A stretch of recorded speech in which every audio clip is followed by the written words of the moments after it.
Bismillah, salatu wassalamu ala rasulillah, la hawla wa la quwwata illa billah. Ada pertanyaan? Bolehkah kita menghajar seseorang yang tinggal berdua dalam satu rumah tanpa ikatan suami istri? Bukan boleh lagi, harus ini. Untuk hal seperti ini, mayoritas kaum muslimin benar,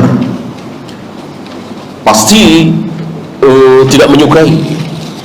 Beda dengan tahlilan, muludan, rajaban, selawat nariyah. Ini bagaimana kita menghajar orang mereka mayoritas. Nah, untuk hal-hal seperti ini yang ditanyakan ini, insya Allah ini minoritas, dan hampir seluruh kaum muslim nggak suka. Yang sholat, yang nggak sholat, yang ahlu sunnah, yang ahlul bidah, nggak suka melihat ada orang laki perempuan bukan suami istri berada dalam satu rumah. Semua kita nggak suka. Oleh karena itu datangi ya dengan Pak RT, Pak RW, syukur Pak Lurah ya, agar menikah atau pisah. Ini mudah, ringan dibanding dengan contoh-contoh bid'ah tadi, berat, sangat berat. Apakah dibilang ujub bila ibadah kita yang bermanhaj salaf ini merasa lebih benar dari yang lain? Bedakan antara baik dengan benar.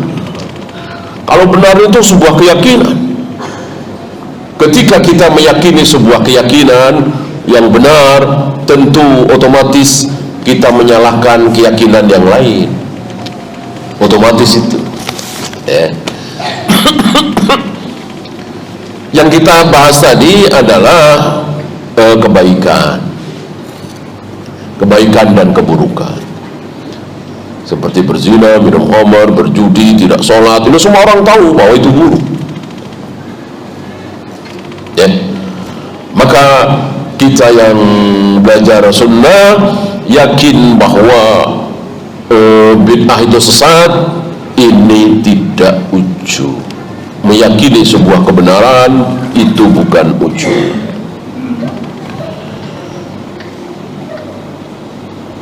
Benarkah jika seorang istri enggan melayani suami, maka seorang suami boleh tidak memberi nafkah kepada istri?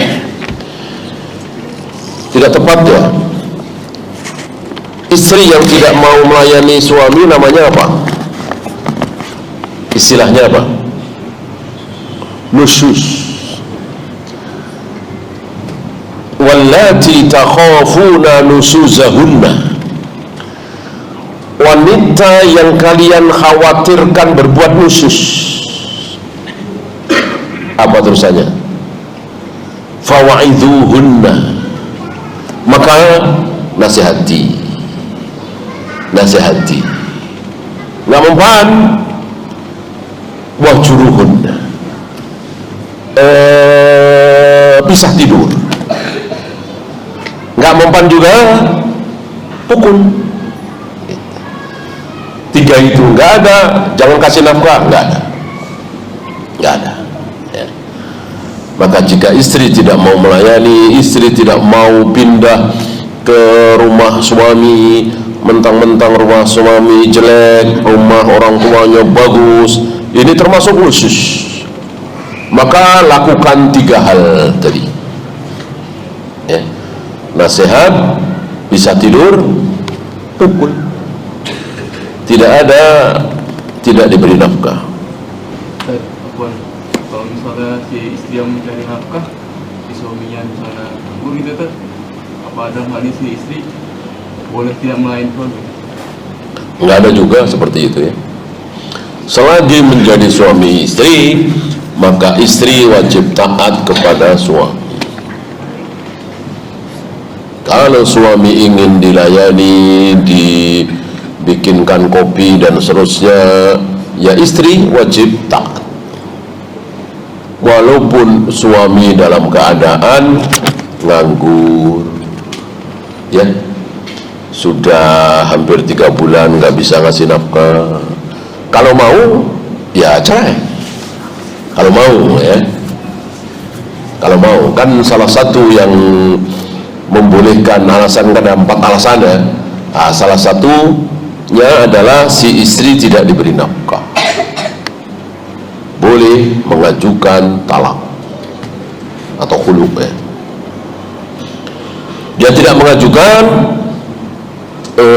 masih mau menjadi istrinya tapi tidak mau melayani karena suami tidak sanggup memberi nafkah, tidak boleh.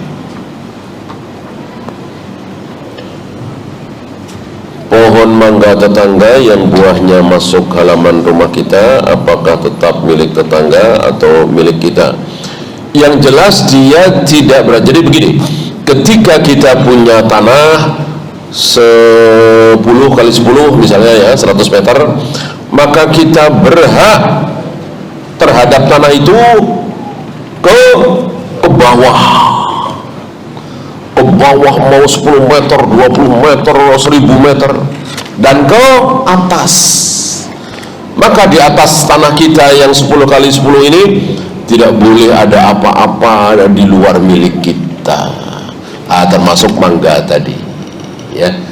Maka ada dua pilihan. Tolong Pak, yang ke tanah saya, ke rumah saya dipotong, atau kalau nggak mau potong, nanti ini ada mangganya ya buat saya. Terserah, pilih yang mana. Wallahu. Ya, itu saja kita akhiri. Subhanakallahumma bihamdika asyhadu an la ilaha illa anta